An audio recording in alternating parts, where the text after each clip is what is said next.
자, 지난번 올린 영상이 제가 처음으로 제 채널에 업로드한 영상인데요. 소중한 분들이 구독과 좋아요를 통해서 깊은 애정을 보여주신 데 진심으로 감사하다는 말씀을 먼저 드립니다. 사실 이 채널 개설 의도는 제가 쓰고 있는 가면을 보면 알겠지만 하루가 멀다 하고 터져나오는 정치, 사회적 이슈들에 대해서 제가 비판적인 목소리를 내기 위한 것이었어요. 가면도 썼으니까 메신저로서 받게 될 공격에도 어느 정도 자유로울 수 있고, 자극적 이슈를 다루게 되니까 구독자나 조회수 또한 단기간에 폭발적으로 성장시킬 수 있겠죠. 하지만 촬영 준비가 거의 마무리될 때쯤에 제가 생각을 약간 수정했습니다. 다시 말해 생각을 접었다라고 표현하는 대신 수정했다라고 말씀드리는 이유는 굳이 제가 아니더라도 저와 비슷한 정치적 관점을 가진 많은 분들이 유튜브를 통해서 이미 다양하게 그 의견들을 표현하고 있었기 때문입니다. 그리고 첫 영상 앞머리에도 말씀드렸다시피 저는 일정한 조건이 되면 이 가면을 벗고 숨 좀 쉬면서 활동을 하려고 합니다. 털린 신상도 변변치 않고 굳이 털려봐야 대단한 것도 없지만 가면 벗고서 다룰 내용들이 개인적으로도 더 기대되고 재미있을 것 같다고 생각되기 때문에 가면을 오히려 자발적 족쇄로 활용하는 이상한 설정을 스스로에게 적용하고 있는 거죠. 올리는 영상 내용 중에 혹은 그것을 전달하고 표현하는 단어나 자료 중에 은근히 제 성향이 가미될 수도 있겠네요. 영상을 만들고 올리는 제 입장에서는 가리고 싶어도 완벽히 가릴 수 없는 것들이니까 그런 것들을 캐치해서 이 녀석은 그쪽 편에 무게를 두고 서서 그쪽 논리에 호의적이구나, 이런 것도 잡아내는 것도 시청자들만이 즐길 수 있는 재미라고 저는 생각합니다. 오늘 올릴 영상은 지난번 영상에서 다뤘던 주제보다 그동안 다른 매체나 프로그램에서 더 빈번하게 다뤄졌던 내용입니다. 친숙하고 다들 아는 내용이니까 지난번보다는 오히려 더 흥미를 가지고 시청할 수 있을 겁니다. 영상 보시고 잘못 표현되거나 혹은 다른 관점에서 지적될 수 있는 내용은 댓글을 통해서 의견 남겨주시면 감사하겠습니다. 지난 첫 영상 댓글처럼 기대할게요, 파이팅, 100만 가자, 이런 것들만 있으니까 이거 아는 사람들만 댓글 남기는 것 같아가지고 제가 조바심을 말씀드리는 겁니다. 또는 추후 다뤄보기를 희망하는 주제에 대해서도 댓글을 통해 남겨주시면 진심으로 감사드리겠습니다.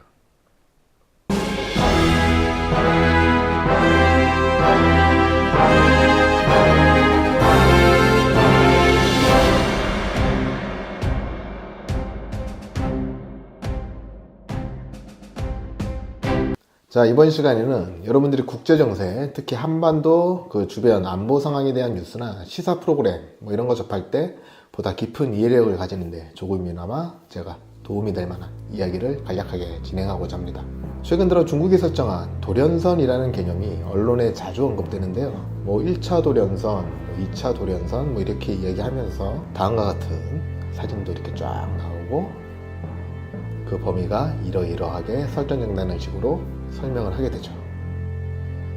이렇게 문자 그대로 섬과 섬을 사슬처럼 연결하면서 자신들의 영해의 범위를 확장시킨다는 기본적인 목적을 가진 이 돌연선의 개념은 아이러니컬하게도 자신들의 취약점을 스스로 인정하고 그 취약한 것을 보완하려고 하는 일종의 고육지책의 전략입니다. 이게 무슨 의미냐 하면 현재 미국과 같은 그 압도적인 해상 전력을 가지고 있는 상대와 대립하고 전면전에 들어간다고 가정할 경우 규모나 화력면에서 비슷한 해상 전력을 보유하고 공해상에서 서로 대등하게 싸울 수 있는 상황이 아니라면 피치 못하게 자신들의 본토와 가까운 곳에서부터 교전이 시작되게 되는데, 그렇게 되는 경우 높은 확률로 본토 방어에 전력이 집중되게 되고 원하든 원치 않든 간에 중국 본토에 직간접적인 피해가 발생하게 되죠. 그래서 군사학적인 전술용어로서 안티-액세스, 에어리어 디나이얼, A2AD, 반접근, 지역 거부라는 전략의 개념으로 본토를 위협하는 세력에 대해서 군사적 경고를 할 수 있는 레드라인의 범위를 확장시킨다는 의미입니다. 더 쉽게 생각한다면 여러분들 예전에 그 스타크래프트 해보셨잖아요. 그 공중병력 이렇게 돌리면서 캐리어나 커세어, 옵저버 이렇게 운용을 하면 그 병력이 돌아다니는 곳, 그곳 자체가 전장이 되지 않습니까? 그런데 그것에 대응하려고 하려면 어찌됐든 비슷한 규모의 전력으로 대응을 해야 그 자기 본진에 도달하기 전에 막아낼 수가 있는데, 뽑아놓은 공중병력이 없다면 어떻게 되죠? 그럼 일찌감치 지지를 치거나, 지지를 치기 싫은 경우라면 막아내더라도 자기 본진 그 여러 건물에 큰 불이 나고 나서 엉망이 되고 난 뒤에야 겨우 막아내게 되는 겁니다. 따라서 공중병력을 뽑아내기에 자원이나 시간이 부족한 경우에는 부득이하게 본진에서 멀리 떨어진 일정 지점에 터렛이나 포톤을 이렇게 설치하고 경계하게 되잖아요. 그 경우랑 거의 비슷하다고 보시면 됩니다. 아무튼 다시 사진을 보시면 중국이 설정한 도련선의 범위가 한국을 비롯한 인접국의 영토와 영해를 넘어서는 범위까지 설정된 것을 볼 수 있습니다. 1차 도련선의 경우는 일본 큐슈를 시작으로 해서 오키나와, 대만, 필리핀, 그리고 심지어는 보르네오 섬에까지 걸쳐서 설정이 되었고, 2차 도련선의 경우에는 일본 관동 지역을 시작점으로 해서 미국의 괌을 포함하는 지경까지 확장된 것을 볼 수 있습니다. 물론 이렇게 제멋대로 설정된 도련선에 대해서 인접국들의 반응은 어떻겠습니까? 당연히 인정 못하고 있죠. 1차 도련선의 설정과 관련해서는 현재까지도 남사군도 영유권 분쟁이라든지 센카쿠 열도 분쟁이라든지 인접국들과 끊임없이 영토 분쟁이 벌어지고 있는 상황입니다. 한국도 마찬가지로 심심치 않게 중국이 일으키는 이 분쟁에 직접적으로 휘말리게 되는 거 자주 보셨을 겁니다. 남해에 있는 이어도 부근, 그 한국 방공식별구역 카디지라고 하죠. 중국 군용기가 그 잊을만 하면 아무런 사전 통보도 없이 무단으로 침입해서 한 바퀴 이렇게 둘러본 다음에 다시 돌아가곤 하죠. 이렇듯 주변국들에 대한 주권 침해 논란이나 반발 그런 거에 대해서는 전혀 아랑곳하지 않고 무리하게 자신들 전략 목표에 따른 이런 무리수를 두는 이유가 바로 미국과 유사시에 전면전이 벌어질 경우에는 그 설정해둔 도련선을 기준으로 한 확장적 거점 방어 형식으로 각 도련선에 대해서는 미국 전략에 접근을 원천적으로 금지한다는 명목하에 도련선 안쪽에 이미 존재하고 있는 미군 전력 거점에 대해서는 그 무력화를 목표로 거점 타격을 실시하겠다는 의미입니다. 자, 이번에 보시는 그림이 바로 중국이 보유하고 있는 중장거리 미사일의 종류와 그 사정거리 범위를 나타내는 건데요. 사정거리 4,000km 이내의 미사일로는 동아시아, 동남아시아 전역을 목표로 타격할 수가 있고, 그 이상 사정거리를 보유한 것으로는 미국을 비롯해서 어지간한 전 세계의 모든 목표물을 타격할 수가 있습니다. 따라서 유사시가 임박하면 둥펑 15호나 둥펑 21과 같은 중단거리 그 탄도미사일로는 제1도련선 안쪽에 위치한 한반도 전역의 미군 기지와 제2 도련선 안쪽에 위치한 그 일본 내의 미군 기지들을 무력화시킬 수가 있죠. 2년 전에 아마 큰 이슈로 논란거리가 참 많았던 사건이죠. 그 북한에서 발사하는 ICBM을 요격한다는 명분으로 미국에서 들여온 그 사드 미사일 포대, 사드 미사일 설치를 결사적으로 반대하고 한국에 대해서도 경제 보복까지 취해가면서 정상적인 포대 운용을 기를 쓰고 막았던 이유도 바로 도련선 설정을 현실화해가지고 자국 안보를 철저히 지키겠다는 그런 이유였습니다. 사드 포대의 경우 실질적으로 이제 적국의 ICBM을 요격하는 그 사드 미사일 자체보다도 더욱 전략적으로 위력을 발휘하는 것이 바로 사드 미사일 포대하고 패키지로 설치되는 X밴드 레이더입니다. X밴드 레이더는 이제 다들 잘 아시죠?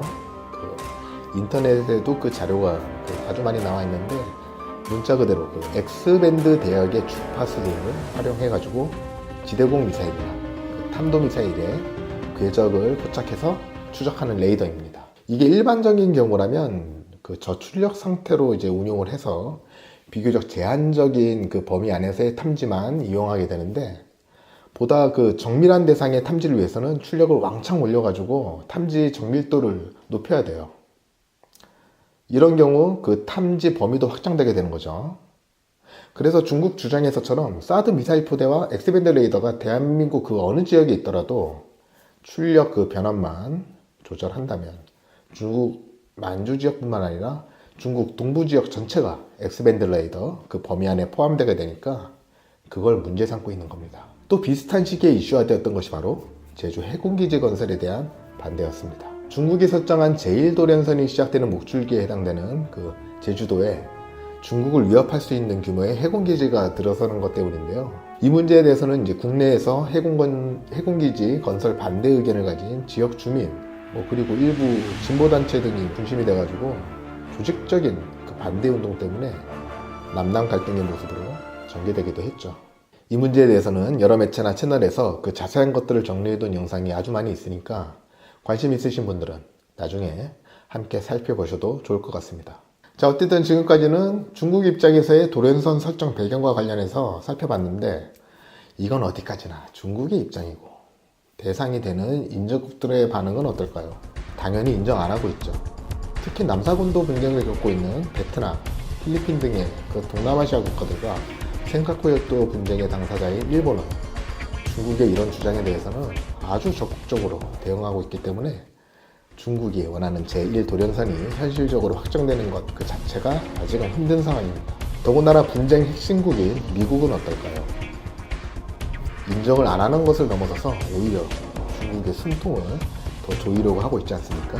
현재 진행 중인 미중 무역전쟁으로 중국 경제에 치명타를 이렇게 날리고 있는 것도 이런 군사적 패권 경쟁에서 파생된 숨통 조이기 방법 중에 하나이고, 항해의 자유작전이라는 명목으로 남중국해 중국이 점유하고 있는 그런 섬들 근처로 한가롭게 마실도 다녀오고, 그리고 또 보란듯이 대만이 내는 목소리에 힘도 실어주고, 특히나 한국과 일본은 미국 입장에서는 중국과의 대립에서 가장 최일선에 있는 국가들이기 때문에 중국의 영향력이 커지면 커질수록 마찬가지로 한국과 일본에 있는 미군 전력들도 따라서 증가할 수밖에 없는 구조입니다. 유사시가 되면 우선적으로 미군의 해군, 공군, 합동전력들이 중국 도령선 안에 있을 수 있는 중국군 시설이나 병력에 대한 무력화를 실시하고, 그 상황에 따라서는 이제 중국 본토 내의 거점이나 시설 타격 또한 실시하게 되는 거죠.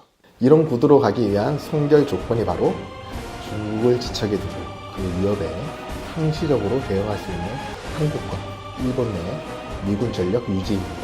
한국의 평택, 오산, 군산, 미군기지 있죠. 그것도 뿐만 아니라 일본 오키나와 그리고 관동 지역에 있는 그 요코다 미군기지라고 있어요. 그것들이 이제 지금도 현재 중국의 여러 탄도미사일의 목표로 지정되어 가지고 겨냥되고 있는 것도 다 이런 이유죠. 중국이라는 이 지역의 거대한 세력에 대해서는 한국과 일본은 좋든 싫든 간에 같은 배를 타고 있을 수밖에 없는 상황입니다.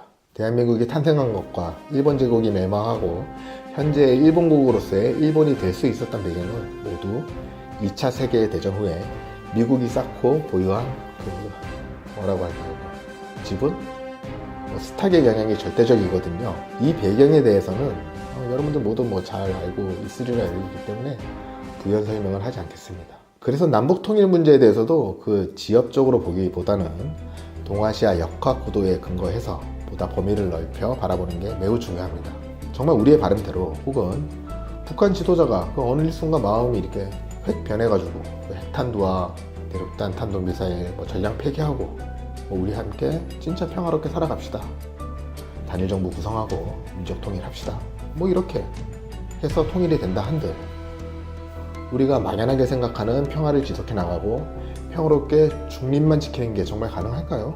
통일정부가 군사적으로 그 미국 혹은 중국과 거의 대등하게 상대할 수 있는 힘을 가지게 되면 아주 희박하게나마 정치적으로 중립을 표방하는 것도 가능하겠지만 현실적으로는 불가능하죠. 건국할 때의 바탕이나 지금까지 이어져 온 그 국가 시스템적으로도 우리나라는 미국을 중심으로 한 그 해양 국가 세력을 기반으로 나아갈 수밖에 없습니다. 지금 정부 방침대로 주적의 개념도 모호해지고 나아가서는 우방국을 잠재적 적국으로 규정하려고 한다면 정말 동물 세계에서의 그 박쥐 같은 그런 위치로 전락하게 되겠죠. 요즘 국제정세에 대해 정부가 너무 어이없게 대응하는 것 같아가지고 지금 답답해가지고 영상 하나 만들어 보는 겁니다. 이건 진짜 보수 진보 혹은 좌파 우파 그런 대립적 구도로 바라볼 문제를 넘어서 우리 대한민국 생존을 위해 초이념적으로 생각하고 행동해야 될 문제 같아요. 부디 여러분들도 현재 이러한 국제 정세를 눈여겨보시고 대한민국이 정말 국제적으로도 그 지위나 지금까지 지녀온 가치가 떨어지지 않도록 관심을 많이 가져주셔야 합니다. 이상 영상 마치겠습니다. 감사합니다.